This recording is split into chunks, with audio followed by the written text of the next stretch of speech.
மாண்புமிகு உறுப்பினர் சிவகுமார்.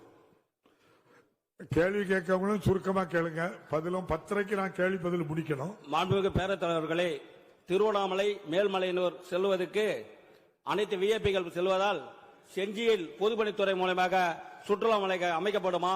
அமைச்சர் அந்த வழியாக தான் சென்னை செல்கிறார். ஆகவே செஞ்சியில் சுற்றுலா மலையை பொதுப்பணித்துறையாக அமைக்கப்படுமா என்பதை பேரவைத் தலைவராக அறிய விரும்புகிறேன். மாண்புமிகு அமைச்சர்.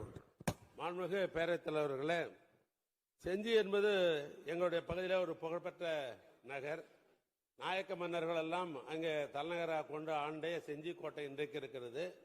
ஒன்றிய அரசாங்கத்துடைய கட்டுப்பாட்டிலே அந்த செஞ்சி கோட்டை இன்றைக்கு பராமரிக்கப்படுகிறது. ஏற்கனவே நெடுஞ்சாலைத்துறையின் சார்பாக அங்கே 2 அறைகள் உள்ள ஒரு இன்ஸ்பெக்ஷன் பங்களா ஆய்வு மாளிகை இருக்கிறது. ஆனாலும் பொதுப்பணித்துறையின் சார்பாக அங்கே ஒரு சுற்றுலா மாளிகை கட்ட வேண்டும் என்ற அந்த அடிப்படையில் அந்த தொகுதியுடைய சட்டமன்ற உறுப்பினர் செஞ்சி நம்முடைய மஸ்தான்ஜி அவர்கள் தொடர்ந்து வலியுறுத்தி இருக்கிறார்கள். அதற்கு உரிய ஆய்வை மேற்கொள்ள சொல்லியிருக்கிறேன் துறையின் சார்பாக.